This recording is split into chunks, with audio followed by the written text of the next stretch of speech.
Makan siang di kantor di bilangan SCBD bertemu dengan teman lama dari negeri seberang Singapura cukup membuat otak deso saya loading. Muter jalan di tempat pusing gak karu-karuan. Awalnya diskusi bisnis, ternyata berlanjut membicarakan hal yang nyeleneh ke arah keadaan dua negara, Indonesia, Singapura. Kayaknya salah saya juga sih memancing diskusi yang mengatakan turunnya PDB minus 12,6% year to year untuk Singapura. Juga ekonomi yang menyusut 40% di Singapura dalam semester kedua di tahun 2020 ini berbahaya buat ekonomi Singapura yang merupakan negara yang hampir tidak memiliki sumber daya alam terutama pangan. Walaupun kemudian saya memuji pidato 1 Mei dalam May Day-nya Perdana Menteri Singapura yang sudah wanti-wanti mengingatkan Singapura di ujung resesi dengan memperkirakan apa yang akan terjadi pada sisi ekonomi negara Singapura yang mengharuskan setiap warga bersiap. Sementara pengelola Bumi Pertiwi Indonesia saat ini berbeda sekali sikapnya. Informasinya selalu positif dalam tanda petik sehingga keluar dari realita kadang-kadang. Mbok sesekali mengatakan yang realita walaupun negatif gitu loh. Rapopo, jangan terlalu nutupi dengan perkataan optimisme namun tidak diikuti oleh tindakan yang produktif oleh pejabat negara. Lalu sahabat saya ini menceritakan rinci apa yang Singapura akan lakukan walaupun minus 40% di mana masyarakat diberi pemahaman dan persiapan. Saya terkagum-kagum atas solusi negara tersebut yang saya pikir tidak usah saya terangkan karena memang banyak yang tidak peduli dengan hal-hal seperti begini. Buktinya berita ini tersebar luas di media internasional. Toh di Indonesia kayaknya nggak minat untuk tahu tuh, mungkin karena bahasa Inggris berita tersebut atau mungkin ya memang nggak peduli. Jadi saya nggak usah terang-terangkan deh. Buat apa repot-repot menerangkan? Biar saya saja yang tahu dan saya simpen nanti buat sahabat yang sedikit. Sekali lagi buat sahabat yang sedikit yang peduli, karena saya tahu yang peduli itu cuma sedikit. Detail informasinya setelah dijelaskan olehnya. Malamnya saya search solusi-solusi bernegara ala Singapura itu lebih jauh lagi yang membuat saya terangguk-angguk kagum. Lalu dia balik bertanya kepada saya apa yang terjadi pada pemerintahan di Indonesia saat ini. Kok kelihatannya kusut carut-marut begitu bernegaranya. Lalu saya berusaha menjelaskan apa yang terjadi dengan bahasa kiasan. Tujuannya agar mudah difahami. Kalau kita paham masalahnya, kita bisa sederhanakan masalahnya. Dan kalau masalahnya bisa disederhanakan, maka kita dengan cepat bisa menyelesaikan masalah tersebut dengan solusi-solusi. Seperti warga Singapura yang sudah dibekali dengan pemahaman dan solusi oleh pemerintahnya. Jadi apa masalah di Indonesia? Demikian dia mengulangi lagi pertanyaannya. Saya mengatakan, negara Indonesia ini ibarat saat ini seperti keluarga yang dikelola dengan ketat oleh seorang emak-emak yang pelit walau dia sering nongkrong arisan dengan kaum sosialita, kaum elit. Emak-emak ini pandai bertutur. Suaminya sering kalah awu. Kalau ngomongin masalah dapur, masalah keuangan dan masalah anak-anak, kalah aja dia ngomong. Pokoknya urusan domestik, sang istri, sang emak-emak itu penjurunya. Suatu ketika suaminya pendapatannya turun. Emak-emak tadi semakin mengetatkan anggaran pengeluaran rumah tangganya. Ketika suaminya ada ide untuk buat kos-kosan, dia ngotot tidak setuju karena uang dapur lebih penting. Padahal ketika dulu suaminya ngedrop anggaran, terkadang pinter emak-emak ini bisa menyicil belanja tas Hermes, dompet Dior, memanfaatkan sela-sela anggaran tadi. Namun begitu suaminya minta persetujuan ubah ruang kamar jadi tempat kosan,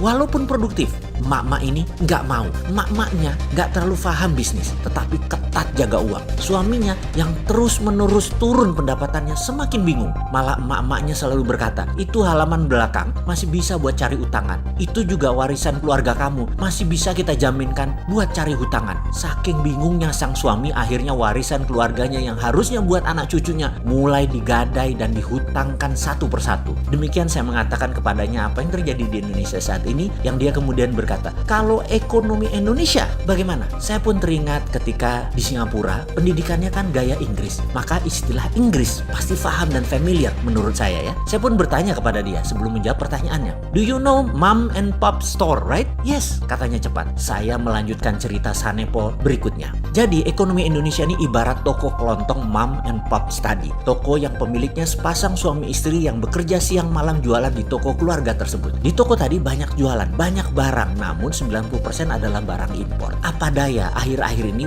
berkurang pembeli yang datang. Makin hari makin sepi yang datang ke tokonya untuk belanja. Karena banyaknya kebutuhan, pemiliknya mengambil satu persatu barang jualan di toko untuk pemenuhan kebutuhan sehari-hari. Karena selain anaknya banyak dan anak-anak tersebut manja-manjanya semua, gak mau kerja nolongin orang tuanya bekerja. Efeknya barang semakin menipis habis. Juga duit gak ada karena habisnya bukan dijual tetapi habisnya dipakai sendiri, diutangin sendiri, dipakai sendiri. Sepasang suami istri tadi ada juga prinsip dagang yang mereka pegang dengan kokoh. Karena karena sangat percaya pada negara sumber barang tadi. Mereka kekeh nggak mau jual barang produksi hasil saudaranya, nggak mau jual barang produksi hasil tetangganya, karena menurut mereka harga tetangga tadi lebih mahal. Jadi mereka tidak mau jualan. Padahal tetangganya punya cara dagang yang bagus. Toko kelontong tadi barangnya boleh dititip jual, atau tetangganya agar bisa barang tadi dijualkan di toko mereka. Kalaupun tetangga tersebut minta bayaran, toko tadi cukup menerbitkan surat pernyataan bahwa barang tetangga tadi dijual di tokonya. Dengan surat pernyataan tadi, kalau toko tadi terbitkan, surat tadi bisa jadi jaminan buat tetangga tadi memesan bahan baku produksi selanjutnya. Hal ini membuat bisnis berputar. Namun bukan begitu ekonomi Indonesia. Ya persis seperti toko kelontong barang impor tadi. Apa yang terjadi sekarang di toko tersebut yang kekeh keras kepala berniaganya? Sudah pembelinya berkurang, tunai tidak ada, stok barang berkurang terus.